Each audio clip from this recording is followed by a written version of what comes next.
Our next guest for the next hour is Monica K. She's a consortium coordinator at Busara. Monica, good morning. Good morning, Eric. How are you? I'm good. Welcome to the hot seat of the Situation Room. Thank you for having me. Good of you to arrive here safely and sound, and we wish you all the best, even as you leave here after this show. I mean, it's that kind of season that we are in. Yeah. You're going to tell us a lot more about Busara and what you do in terms of children and children's welfare. But to welcome you to the conversation, let's first get you the day's proverb from CT.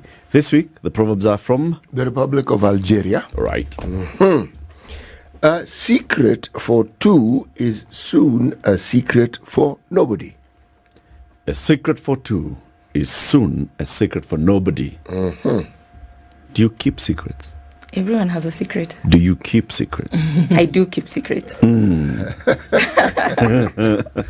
you keep secrets? For how long? Everybody has a secret. Do you keep your own? That's a good question. How long do you keep a secret? It depends. Some for a lifetime. Until that day, you game changa. Yeah. And others until you meet the next person. You're like, what? Yes. Watu wako na shida huko nje. Na wengine hata huwezi kujua wako na shida. Unajua kuna mfano zingine hata nikupatia hutabelieve.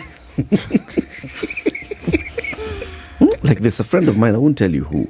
Yes. Then you go ahead and describe that friend in such details that it can't be anybody else. Yeah. And you're using this just as a life example of things to know, things to avoid. While keeping your friend's secret. While keeping your friend's secret. What's your interpretation of that proverb, though? Repeat the proverb, please.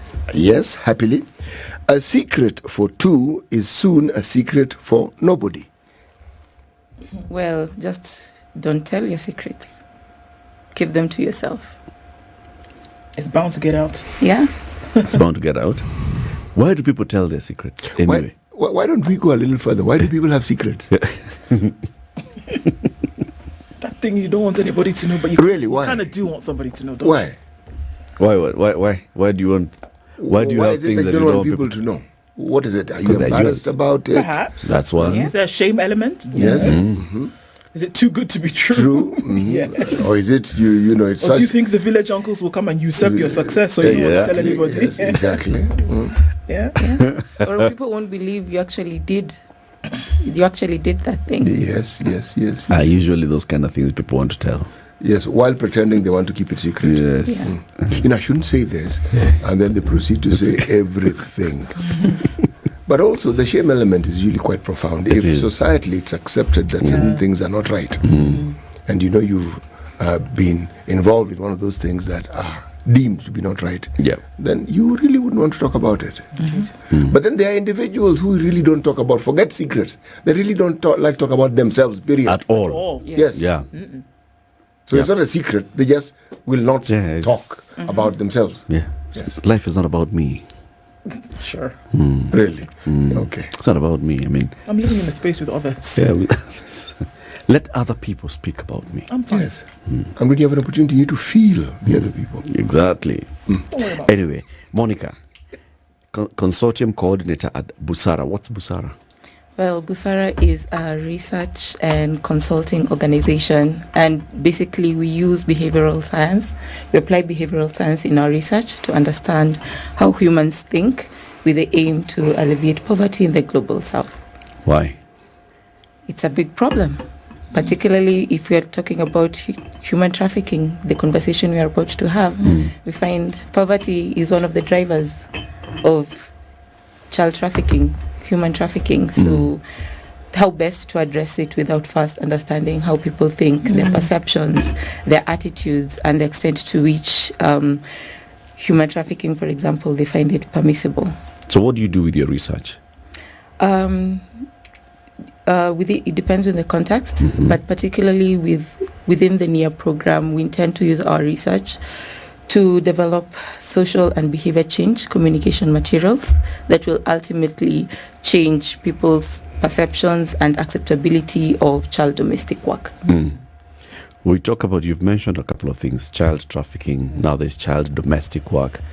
In my mind, those are two different things. Are they? Not really. Okay. Child domestic work basically starts from child trafficking.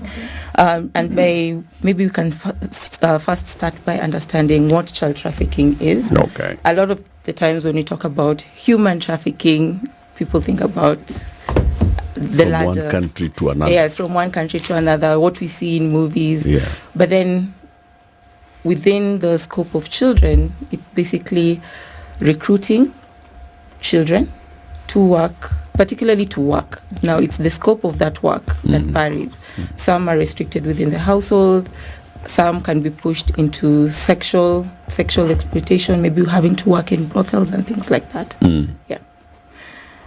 Is it common in Kenya? Very common. Oh, really? It happens. Yeah, What? maybe Trafficking of children? trafficking of children. Please tell And us. let's maybe first start by understanding the statistics, because the Kenya National Bureau of Statistics indicated that at least globally, 17 million children are involved in child domestic work. But then in Kenya, about 1.3 million children are involved in some form of child labor, right? There's another study that was done by the Freedom Fund in collaboration with the African Institute for Children's Studies. And now, contextually, in counties such as Busia and Kakamega, we find that there's a high infiltration of child domestic work, where about 19 to 21% of children are involved in child domestic work. What do we classify as child domestic work? Basically, it's children being recruited to work in the household. And of course, the work that they're exposed to is beyond what they can bear. So there's a limit to what children can do, right? Even within, children are supposed to work, to contribute to the household, but there's a limit to that. Burdening them with a lot of work, then that's child labor, and that's illegal. That's something that should not be happening. What's the age bracket we're talking about here? Because we talk about children and we're looking at anywhere between the age of 0 to 18. According to the laws of Kenya, some countries are on the continent may see a lower, maybe 17. But most times we're looking at that age bracket. So in this case, when we're talking about child domestic work, which then is an offshoot of child trafficking in some cases, what age bracket then are we paying attention to? Mostly from a research that was done by the Freedom Fund and AICS, between 15 to 17 years. But then, of course, there are other cases where the child is relatively younger than that, maybe then 12 or 13. Yeah. Okay. And so then, because now when you call it child labor, and you said that when they're doing work that is uncomfortable, what kind of work are we talking about that is then uncomfortable or now invites suffering on a 15 to 17-year-old? It's the extent of that work. Okay. For example, a child, a 12-year-old can easily wash their socks from when they're from school, right?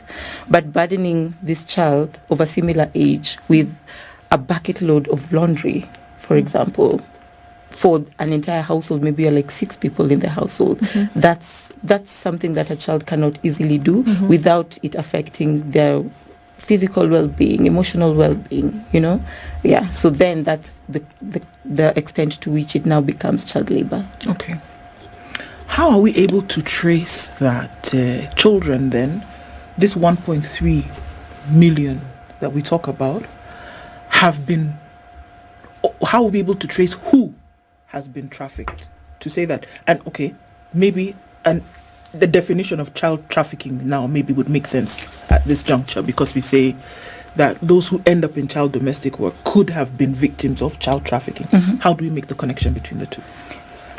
With your earlier question was with regards to how do we report or how do we get a sense of who? How do we know that the children who are working have been trafficked? One, through research, like the research we conduct. So quite recently we conducted research, Busara with Freedom Fund under the NEAR program. We conducted research to understand the landscape. And through that you can then identify patterns. So that's one, through the research.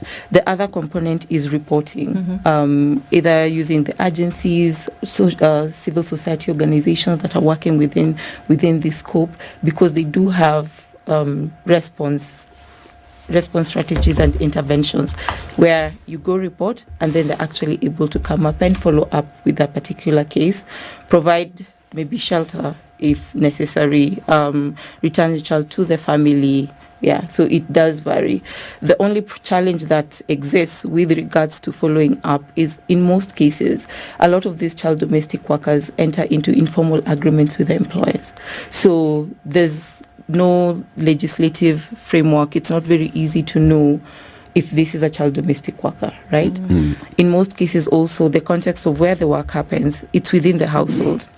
Households are private. If I have someone in my household, she's maybe 13, for example, she's working as a domestic worker, how does my neighbor tell that this is not a relative and it's actually a domestic worker? So it's more, the biggest barrier is the informal agreements that actually exist. When you say you conducted research, what questions do you seek to respond to? Because that's what research is all about. Yeah. What are these questions that you're seeking to answer? One is understanding who the key stakeholders are. Because when we look at child domestic work, for example, ultimately one of the key stakeholders is the child who's the worker. But then understanding the landscape, who is involved in this trade, because when it comes to the response strategies, then you're best able to target particular people based on the patterns that we identify in the research. So with the research we recently conducted with the Freedom Fund, it was understanding who the key stakeholders are. How do they perceive social work, right? So when I talk about the key stakeholders, that's the agents, because we found actually we have people who specialize in recruiting children to work in households as domestic workers.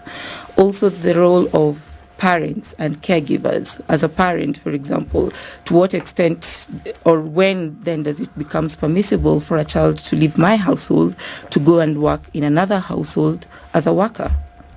The other thing is also understanding the employers. What are their perceptions?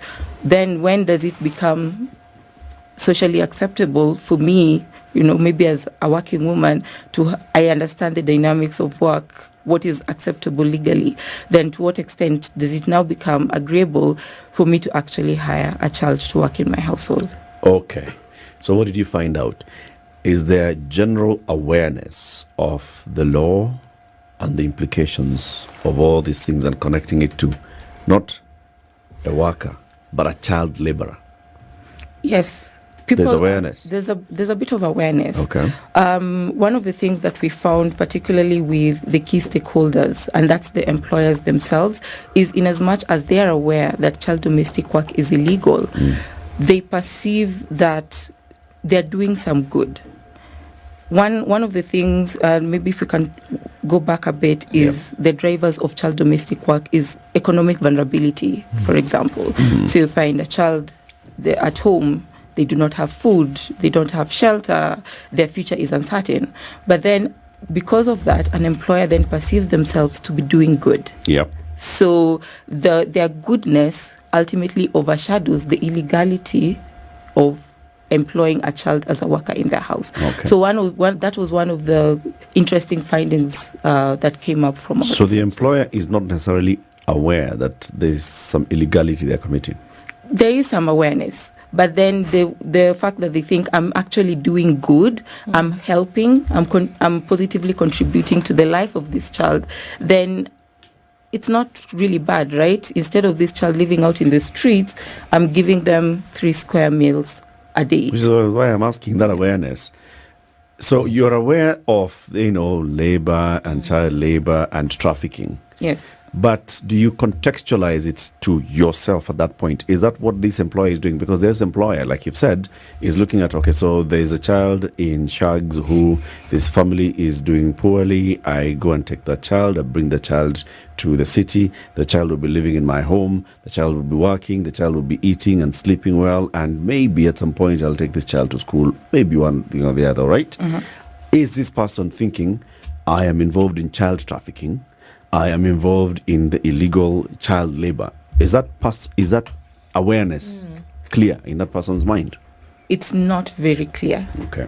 It's not very clear. And that's because a lot of the times the idea of child domestic work, it's not very prominent. It's that thing that it's there, but it's largely invisible. People don't talk about it. So no one... But why don't people talk about it?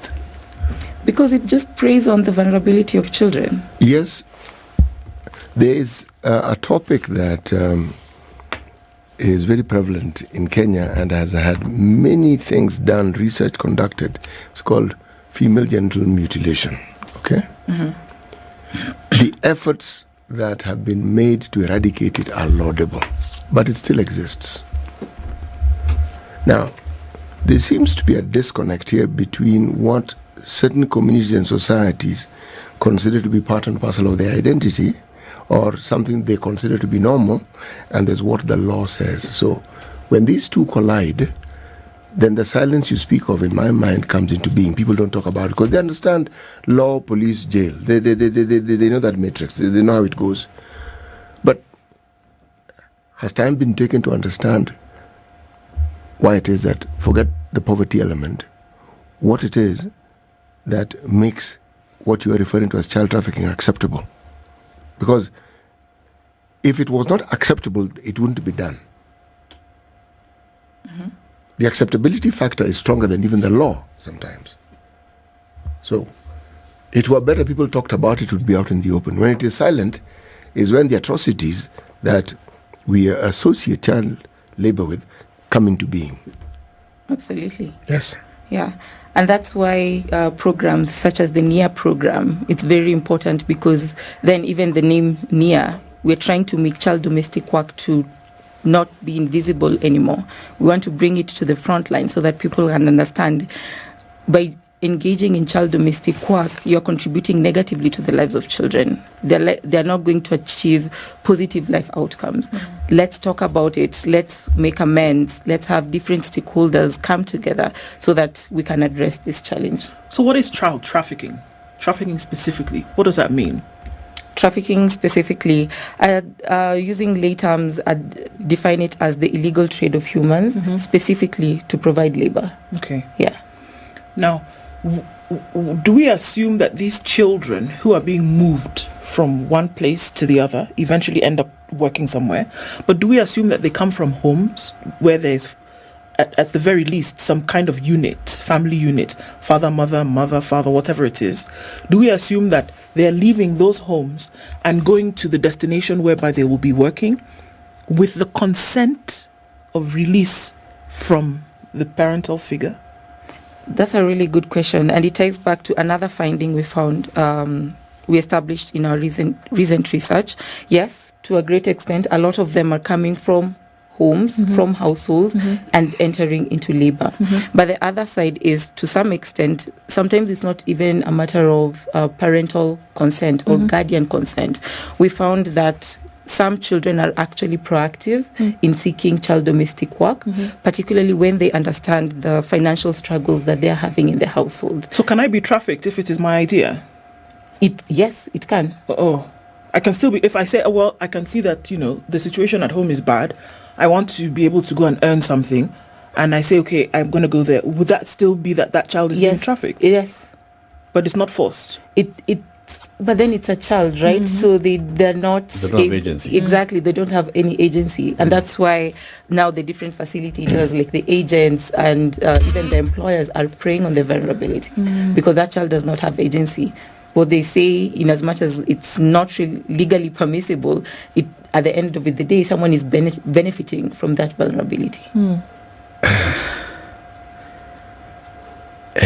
Even the child is benefiting from this transaction, isn't it?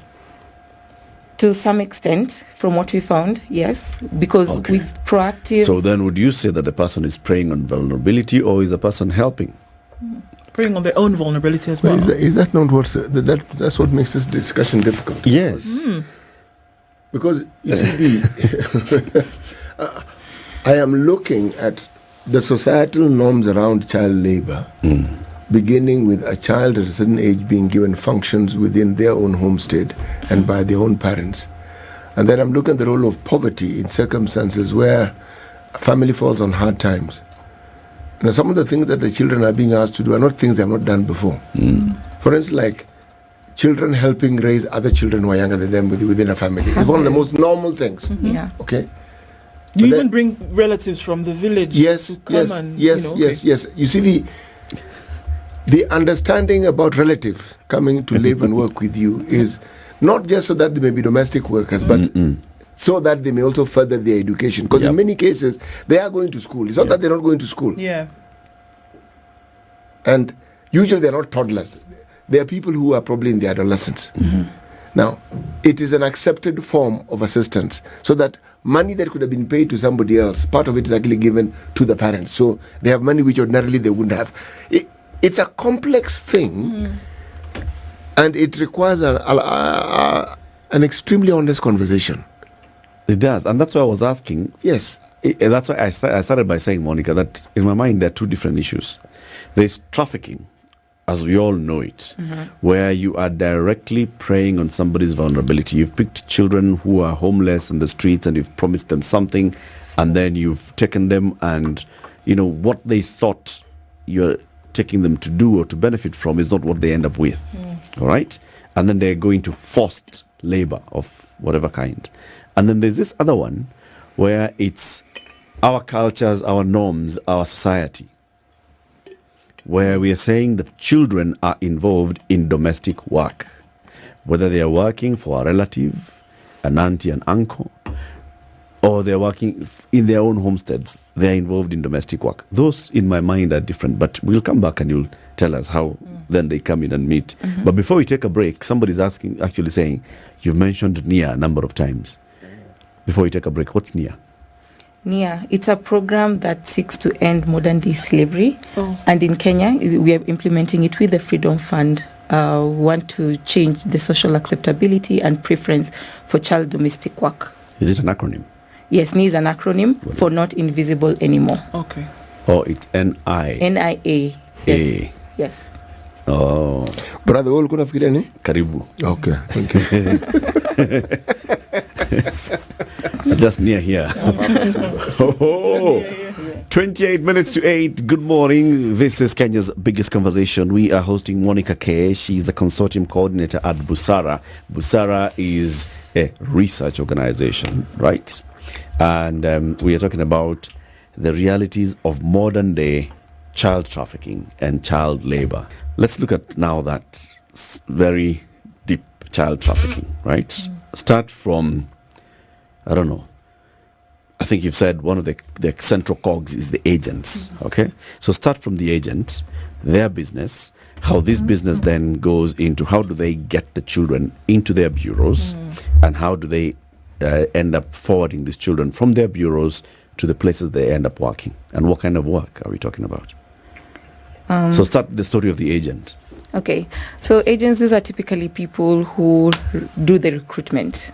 Either a parent, from our research we found a parent can approach an agent particularly, or even an employer can. We found that employers also reach out to agents specifically asking for a particular type of domestic worker, particularly children. Okay. So once the agent, the role of the agent is to typically negotiate. They negotiate for the salaries. We found that they try to analyze the employer in terms of, is this a good person? Can this person take care of a child? Yeah. Then they do facilitate how the child moves from their household to the employer's household. Okay. Yeah. In the cases where the parent has approached the agent, what's the story? What do they tell the agent? In most cases, it goes back to the economic vulnerability. There's this child, we're looking for work. Let's try to get a good employer for the child. Right. That tends to come up. Yeah. Okay. So far we found there's a bit of collaboration sometimes between parents and facilitators. Okay. And in such cases, the child has no agency. It's a matter of, we found this opportunity for you, go and make it work. So this is a child who is in secondary school age, or is it also even in primary school age? It can be primary school age. So is the child taken out of school to go into employment? Sometimes yes, but a lot of times you find that they have to drop out of school for one reason or another. Okay, so already beyond vulnerability, there is an extra layer of vulnerability by the time this is being, because are we saying essentially that those who are trafficked or for this purpose going eventually into labor, it is then very difficult for a child who's got the basics, who's well-to-do, to be trafficked. So that has to be one of the, prerequisites essentially for this to happen. That there must be an element of vulnerability, whether it is financial or whatever else, that there must be that element of vulnerability first in order for that whole process to come about. If there is collusion with the guardian or the parent, then there's a wage that is paid, one would assume. Mm-hmm. Who earns this? Who does this money go to? In most cases, that money goes to the parents. Sometimes that collaboration between the caregiver or the parent and the employer, this conversation of send this money directly to me. In some cases, the children are given some stipend. I'm saying stipend because it's not really a wage that will typically be paid for domestic work. So in a lot of cases, that money goes to the parents. Yeah. Okay. What does the parent do with the money? It goes back to the household. Okay. A lot of the times. So it's supporting the household. It's supporting the household. The other children maybe need to go to school and such other things. Yes. Now, the employer who is coming and specifically looking for a child, why are they looking for a child? Why are they looking for the young person to employ? One, again, the vulnerability, because when it's a child, they lack agency. They're unable to establish the extremes, right? With an adult, if you tell an adult to do something, they can say no, and you can have a conversation about it. But then because it's a child, they're really vulnerable. That also ties in with obedience. From our research, we established that some employers specifically ask for children because children are obedient. Whatever they tell them to do, they're going to do it. Are there cases about this child is closer to my children's age, so they'll get along, they'll understand one another, they'll be able to bring up to... Not really. Nothing like that? But something close to that can come up with the benevolent employers who feel that they're doing good. So they might assume, for example, that, okay, instead of this child staying in the village alone, for example, if it's a child who's orphaned, let me bring them to stay with them in my household so that they can interact with other children, go to school, and other dynamics. Okay. It's illegal, is it not? It is. Okay. What do the laws, for example, let's say Kenya as a jurisdiction, then say about this particular act? So typically, you're not supposed to employ a child. But then the problem comes in due to the informal arrangements. Because in most cases, there are no contracts that are signed. With a contract, at least you can protect yourself. If that wage is not paid, if you're paid way less than you actually agreed, then you can follow up with the reporting mechanisms. And once you report, then the necessary follow-ups can be made. So it's the informal arrangements that exist that are the biggest barrier. Then the other component is with regards to reporting. Our laws typically look at domestic work from an adult point of view.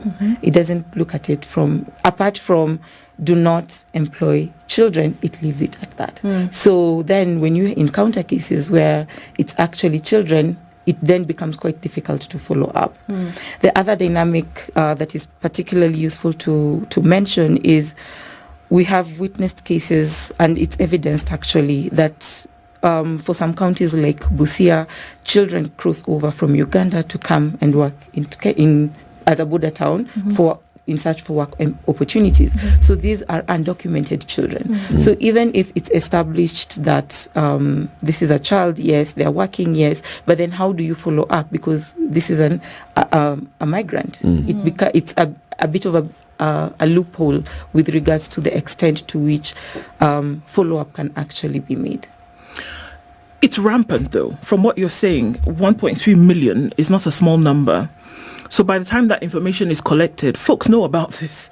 People are talking about it. And here we are putting it against the backdrop of an illegality when it comes to the hiring of children for paid work, moving of children from what would be their homes or whatever it is, or even, and from what we've seen, even like in what we've seen in the news recently, a lifting of children from children's homes, as it were, or guarded spaces to take them to work.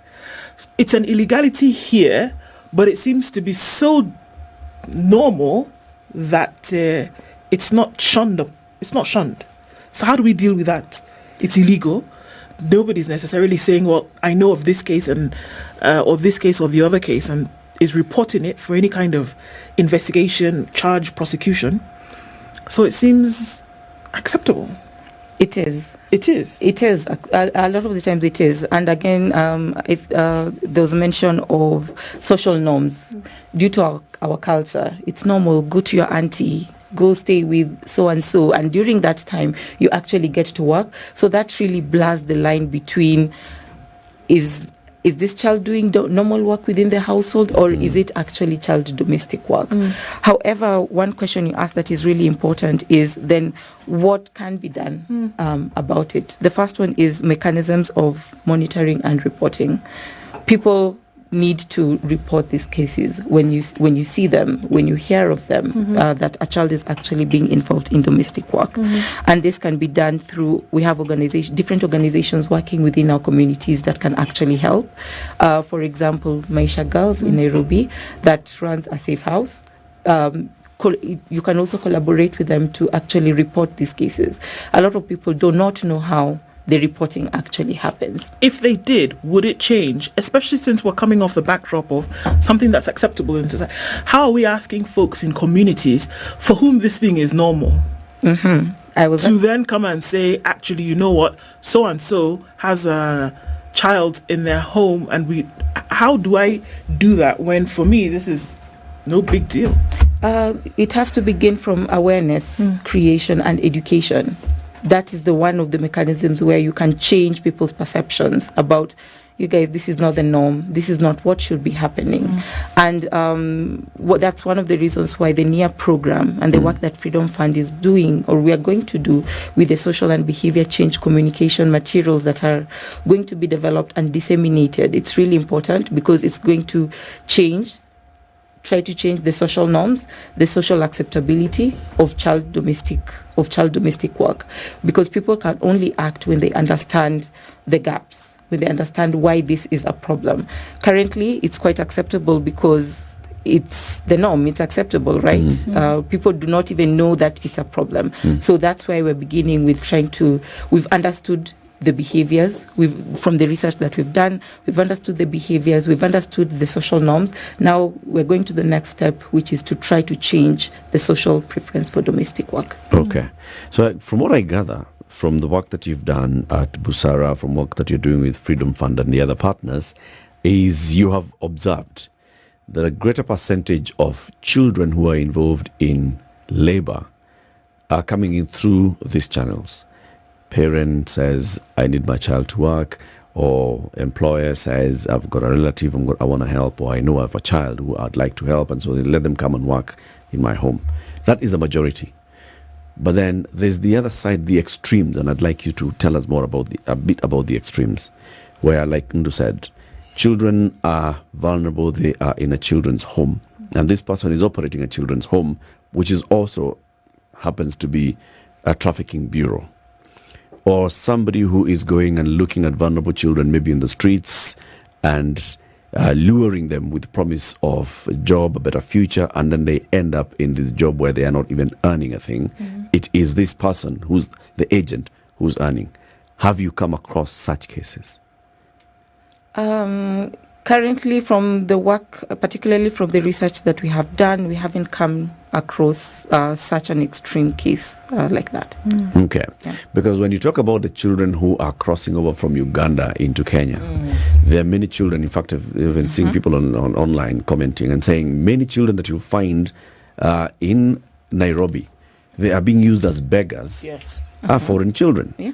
And they're coming in as beggars. There are stories that have even been published in media houses. BBC, even on the BBC, children who are basically being used as beggars, but they are not the ones who are benefiting at all. Not even their parents back at home are aware of what's happening to their children. You haven't come across such? From the research that we've come across, there's a bit of exploitation where, to some extent, it's not the child earning whatever wage they were promised. In a lot of cases, the wage goes to the parent, but they're given something relatively small, or in some cases, they're not paid at all. Yeah, so those are the cases we've come across from our study. From the Freedom Fund research, the one with the Institute of Children's Studies, you said the highest number or percentage that you found of these children who were in domestic work was in Busia, was it? Busia and Kakamega. Yeah. Busia and Kakamega. Why those two? Particularly, they are the source of the work. So the other component was that in urban areas like in Nairobi and Kisumu, the domestic workers working in these areas are actually from Busia and Kakamega. Why? Different reasons. Economic factors are a big driver of children being forced into domestic work. So children coming from Busia and Kakamega will end up in these urban areas as child laborers. With the knowledge and consent of their caregivers. Some, yes. Some, even the children themselves, make a push. Because some are proactive enough and they have goals for themselves. They think, if I can do this work maybe for 1 year, I can save, maybe can go take up vocational training. So in the course of all that, they're willing to endure any mistreatment for the sake of earning something, so that in the long run they get out of it. Other research shows that these two counties are among the highest when it comes to teenage pregnancies and girls dropping out of school. Is there a connection? There's connection. From our research, we also found that teenage pregnancies are also a big driver for particularly girls, to be pushed into domestic work. Because when you're pregnant, then you have to drop out of school. Sometimes you're kicked out of home. You have nowhere to go. So where then do you run? If there's an employer somewhere or an agent who tells you, there's an opportunity, I can find an opportunity for you, you can be willing to go and actually take up that work. Yeah. It still does seem to me that, to quite an extent, that it is a neglected area because, again, of what one would say are cultural, community, societal norms of acceptance, that nobody's really going to push at it because it's something that we've expected for the longest time. With the example that's just been given, if a girl is pregnant and she's a teenager, the acceptable thing is that she's going to drop out of school, will find something to do, grandmother will raise the baby, something. While you go and send money home, I can take care of your child. Exactly, you know? And so that's why I would see this as a very big challenge to even start to chip away at this thing, because of the fact that folks know that it's normal. And that becomes, to me, one of the... Because how then do we invite prosecution? How do we invite charge? How do we invite things like that, whereby the auntie or the mother is actually saying, well, we need this extra buck. How do we... And for me, that now is an issue whereby we say, if this is wrong, if this is against whatever code or this is against the law, at the very minimum, how then do you start to break that, Let me take you a little further back. You said you plan to conduct research, you've conducted some research.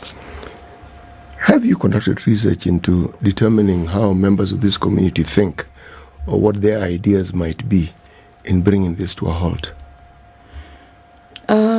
Yes, to a great extent that was covered in our research. And what were the outcomes of? What did you find? What did the community suggest ought to be done?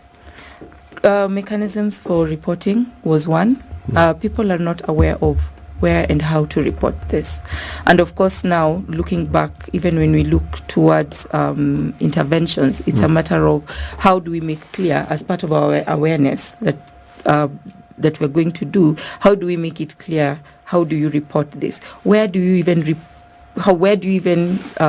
report, right? And even when you report, what follow-ups need to be made? When you communicate the idea of change, because this is really what you're communicating, and you want people to buy into it, what you say and what you think is understood is not necessarily what is understood. And what people respond to may not necessarily be a response to what is being asked. In many cases, a response to what they think you want to be told. Exactly, yeah. Why I'm asking this is, if people feel they've been part and parcel of formulating, or the ideas have been accepted as part of the process of the change that you want, they'll be accepting things they already understand and know about because they're the ones who told you.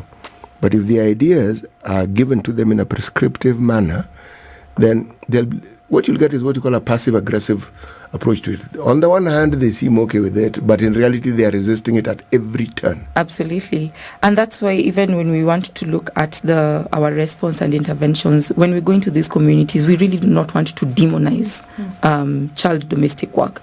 Because if someone comes at you very quite strongly demonizing what you're doing, then you're less likely to respond positively, even if the interventions we're proposing or putting on the table are actually good for you in the long run. So we really want to do a lot of awareness creation, getting people to understand the norms that you have come to accept, the norms as you know it. It shouldn't be the norm. There's this other dynamic that you should look at, understanding children's rights, for example, why it's important for your own child to have better opportunities to go to school instead of having to work as a domestic worker. I hear you. I don't want to be prescriptive, but I hear the research team being prescriptive again. You are training, you are teaching. And my question is, against what background? Have you fully understood what these communities think about what you are speaking on?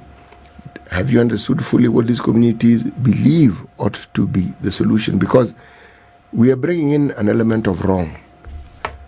It's not that the communities don't understand what is wrong. They do. They do, yeah.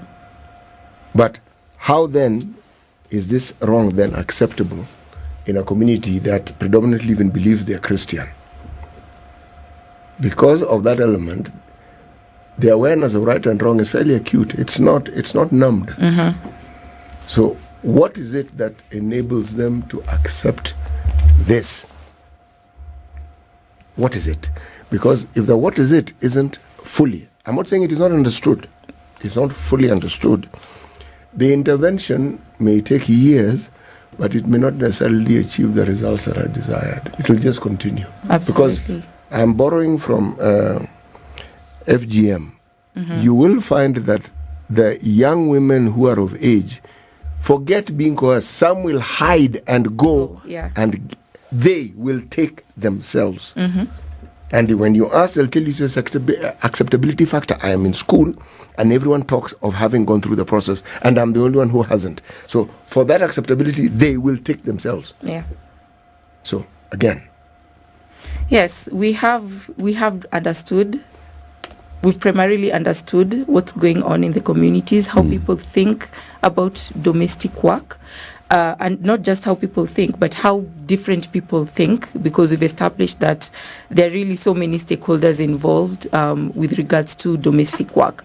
And one key thing, and one of the different approaches that we're going to use is to come up, now that we've understood the information gaps, their perceptions, and how they do think about domestic work, we're going to use that information to actually inform our interventions. So our interventions are not coming in quite generally. It's not going to be a blanket approach to the different stakeholders. That's why it was very important to take a step back and understand who are the people involved in this trade. How are they involved? What do they even think? Because now that we've understood that, we're now taking a step back and working our interventions from the ground up in a way that will actually respond to their perceptions and their information needs.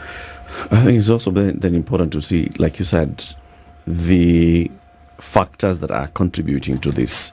And if then some of those factors can be addressed, you'd end up dealing with the issues. On International Women's Day, the Kenya Human Rights Commission launched what they called a red card campaign. And they were saying, we want to highlight the counties that have the highest numbers of teenage pregnancies. And this is based off of data by the Kenya Demographic and Health Survey of 2022. The counties with the highest numbers of teenage pregnancies: Nairobi 452, Kakamega 328, Bungoma 294. Here's number 3. Nakuru, Kiambu, Kilifi, Meru, Kisii, Machakos, Narok. I'm sure when it comes to your data as well, like you've said, the areas with the source of child laborers are also the same. So there is that correlation between teenage pregnancy, school dropout, Yeah. child labor. There- Same teens following through this. If we address the issue of teenage pregnancies, then we start also, in a way, moving the needle Yes. on reducing the cases of now these children who are mothers who need to raise their children, so they have to earn so they can send money back home to support the children to start school. Then the children will also then become pregnant at teenage. Absolutely. It's, Oh it's my such a goodness. cycle. It's a I bad did one. say that actually. But thank you very much, Monica, for joining us. Thank you for having me. Monica K is a consortium coordinator at Busara, a research institution. We've been talking about the realities of modern day child trafficking and child labor. This is the Situation Room, the only way to start your day.